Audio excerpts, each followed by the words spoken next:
Hello. Okay, so you may have noticed for the past 5 bajillion years that I haven't really been online and I haven't posted anything. There's two reasons for this. Well, there's actually three reasons for this. The first reason is I'm in South America and I forgot to bring any cameras with me. The second reason is internet has been pretty limited out here, so even if I did have it at any point, I wouldn't really be able to upload anything or create anything. And the third reason is I haven't had either time for this, I haven't had content, or I've wanted to basically enjoy my time in South America more. So, yeah, for this reason, I haven't published anything. Anyways, I'm going to talk about South America a little bit now, I think. Oh, I also have an actual trip report coming on a different substance, but it's nothing really to get excited about. And I'll also be talking about when I did ayahuasca here in South America as a comparison to doing ayahuasca in general, but that's for another video. Mainly what I want to talk about out here is, I guess, cultural differences and, yeah, my experience so far, what I've been up to. So, I came to South America maybe, I think 4 months ago, 4.5 months ago now. It's been about that amount of time. Basically because I wanted to see something different. I wanted to see the jungle. I wanted to see all these crazy South American shamans, all the crazy stuff you hear about South America. I wanted to know if, yeah, what it was like as a culture, and it's a big landmass, and everyone speaks Spanish. It also seemed like a good place to learn Spanish, which I've learned. I'm not entirely fluent, but I'm definitely not on beginner stages. I can have deep conversations. I don't understand everything, but I'm understanding like 60 to 70%, sometimes 80%, sometimes 100%. Depends on who I'm talking to. Usually it's 70 to 80%. Sometimes it's less with people using slang, but yeah, I've been enjoying. Yeah, I've really been enjoying living down here and experiencing this different culture. I'm not enjoying this random woman shouting in the corridor, but it's okay. Nobody can really understand her from here. And yeah, so yeah, sorry, I've just gone a bit far from there. Initially, I came to go on a project in the jungle, which I hoped to stay on for 3 months, but I only ended up staying there for 2 months. It was a voluntary project on an organic farm in Ecuador, in the middle of the jungle. And I thought to myself, oh, this sounds great. It'll be a nice escape into the wild and such. It was actually really nice, but it was extremely difficult. Every few days, my clothes would stink and start to rot, all of them. So I'd have to be constantly washing my clothes because it was just so moist. The air was so humid in the middle of the jungle. Uh, at first, I didn't speak any Spanish at all. In this first 2 months, I didn't really speak much Spanish. I didn't manage to learn any because I was working too hard on this project voluntarily. So, and they were speaking English. I wasn't learning much, so I couldn't speak to the natives. I couldn't speak to anyone except people on my project, basically. And two of them spoke mainly Spanish and barely understood English, really. And there was initially maybe 5 people, including myself. So, and then a few people came, and it averaged to be about 4 to 5 English speakers and 2 to 3 Spanish speakers at any time. So I had very limited contacts with people, and one of the people speaking very good English is Czech, so he speaks good English, but he has some mistakes, and he's slower because it's not his first language, obviously. So yeah, it was hard on in terms of communication, very much so. But it was hardest in terms of my work was basically chopping things down with machetes, planting trees, moving logs, and it was hard because it was extremely humid, extremely hot, and I got ill a lot. There's a lot of bacteria out there. We didn't have much medicine because it's an organic farm, and I'm basically eating fruit and vegetable all the time, and I'm in muddy clothes and I stink, and basically, I'm rotting.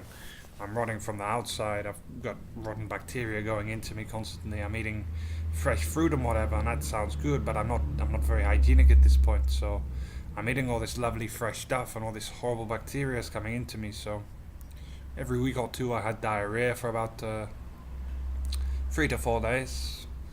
Um, I felt ill most of the time, with or without diarrhea. So was probably ill about 50 to 60% of my time in the jungle.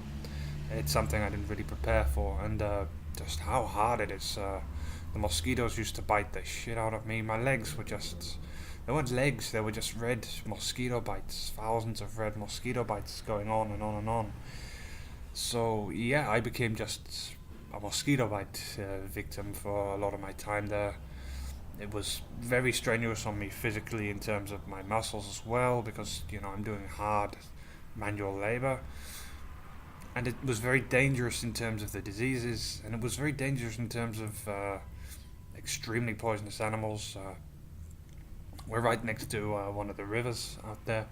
It wasn't the biggest point of the river, but at sometimes when it was overflowing, because it had been raining for 20 hours, the water level would rise by about 2 or 3 meters, which sounds like nothing to someone who hasn't experienced it, but it comes very close to your living quarters.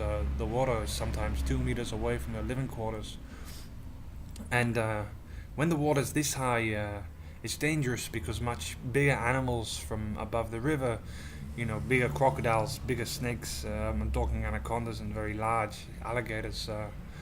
They're not like the small 1 to 2 meter ones you see normally on the farm. You see the 1 meter ones, the 1 meter alligators are nothing. The 2 meter alligators are starting to get dangerous, but they're just gonna fuck off. They're not gonna do anything. But sometimes there's a potential for these 3 meter alligators. So yeah, that can be very dangerous, and it can also be very dangerous in terms of if you're just 10 minutes away from the farm on a different project, or if you're half an hour away from anyone. It's very hot out there. If you don't have any water, you're going to dehydrate fast. So yeah, I realized very quickly that being in the pure nature, I'll be honest, it's beautiful. There are some things that we're really missing from the world in nature. The sounds of the animals, the smells, everything. I felt like an animal. I felt alive, but at the same time, I felt fear. I realized how fragile I am in this jungle environment, basically. And yeah, it's dangerous. We saw the deadliest snake in Ecuador maybe 4 or 5 times. I think we killed about 3 or 4 of them, because these things bite you, you're dead in half an hour. And these were common, they were just everywhere. There were snakes in a lot of places. Poisonous spiders, other poisonous things, awful bacteria. I'm just repeating things at this point, sorry, but I'm just trying to emphasize just how insanely hard it is. I always stunk every day. My off days I'd stink, and for me, because I'm not a vegetarian, I was eating vegetarian, working hard. I was tired. I felt ill. I needed more food. Yeah, it was very tough in that environment. I then got with the main boss's ex-wife, who was on the project at the time. Wasn't the best idea, I guess, on reflection, but I don't know. He didn't seem too bothered. I was happy with her. I'm still with her now. Not sure if I'll remain with her in England, just because it's complicated with these things. I love it to bits, but it's hard. So yeah, that's the experience of the jungle. It's not as nice as people think. The natives, to be fair, are quite nice. They're very, very fast to respond, because they know it's life or death out there. It's not a game. It's not like in the city. Nobody talks to you. Oh no, nobody helps you. Oh please, this. But you're not gonna die. You can shoplift something. You can go to jail. You can do whatever. And it sounds awful, but the reality is, you're fine in comparison to how you are in the jungle. If nobody helps you out in the jungle and you don't have food, you're all gonna rot. Something's gonna eat it. They're gonna eat that. They're gonna die. It's crucial to help each other out there, because if nobody helps each other out there when they're suffering, people are gonna die bit by bit if they refuse to share with each other and help each other. So there's this different culture. They were making all kinds of things, selling vegetables and such. So yeah, that's the jungle culture, I guess. I think I'll do a second video on the culture of Latin America and the experiences, just because this is more about jungle culture in South America. So I'll continue with the jungle culture theme. Obviously, they have their different shamanic beliefs and rituals, but they don't have very much education at all. They don't in general in South America, but the jungle is a very special exception. They have plenty of education on local herbs and plants and what can cure what, but they don't really know what these diseases are in terms of real biology. They don't know the mechanisms of how they work in the way that the hospitals do. So they have less access to medicine, and yeah, they ill a lot more. Things out there, people have, 7 kids minimum kind of thing, 7 to 12 kids they'll have. And as well, another thing that'll happen, you'll find quite common out here, is they drink a lot, and if you dance with them, they go crazy. They'll try and kill you. I'm not kidding. They go ferociously crazy, because in the UK, in Europe, in other places, this shit doesn't matter. You get a new girlfriend, it doesn't cause any damage to the community. But if there's a massive falling out in one family, based on the hierarchical mother and father figures falling out, that whole family is fucked. Everyone is going to argue all day, every day, for years and years. These arguments then lead over to their families in the community, and you can fuck a whole village up just by doing that. So, yeah, the village politics is very different. They're very close-knit. They're extremely good to each other. Extremely wary of outsiders like myself. Initially, afterwards, they're absolutely cool with it. Especially if you help them out, if you're prepared to show that you're willing to help them out. And do it to actually help them out, not just to show them you can fucking do it. Every moron knows you can do something. But you actually have to mean it as well. And I respect them for that. It's a much tougher culture. Obviously, the men have to work very hard to harvest things, and the women have to work hard threading things and turning raw vegetables into brew and all kinds of stuff like this. So they'll work pretty hard, but they'll work for 10 to 12 hours in one day, but sometimes they won't work for 5 days. If there's been a good harvest in the last 10 days, they've been working their ass off. They might not work for 10 days if they know how to keep everything without refrigerating it. It's a very masculine culture, because obviously it's very deadly out there. It's not like in the cities where they have all this gay rights and all this shit. And honestly, in the jungle, that is bullshit. If you're not masculine in the jungle, or you're not a woman with a masculine man, you're probably fucking dead, to be honest. If you're on your own in the middle of the jungle and you want to go back to all your old, I'm going to be vegetarian and I'm going to be this and we're going to try the best for this and I'm not sure if I should kill, you're fucking dead. That's the reality of it. If you're deep in the Amazon and you're not an absolute fucking animal, monster, creature willing to destroy, consume and eat whatever the hell and just destroy to survive, you will die in the jungle, because you need to machete through everything, and things will grow back within 5 days. Things will grow to half a meter, and that sounds like nothing. You're thinking like, oh, I put a plant out on my porch and it grows to half a meter, great. But if it's all around you, if all there is vegetation and it grows to this extent, it's very serious. It's very hard to fight against. So the natives are constantly chopping things down. They'll poison the gardens, but this only lasts for about 3 or 4 months. So they have to either buy poison and flatten land. And then if you've got a massive tract of land, doesn't matter how much poison you've got, because you have to keep smashing stuff down, repoisoning, you have to go back and forward. So it's very hard to live out there.